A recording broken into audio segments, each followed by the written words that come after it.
ត្រាផុតព្រឹកព្រៃភ្នែករុំបីចាំជួបស្រីគ្រប់នាទី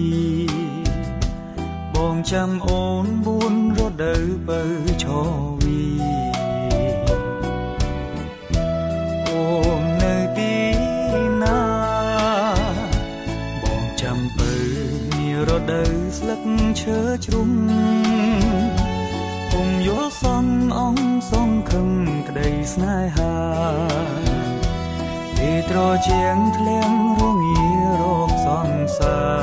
របាត់ភក្ត្រា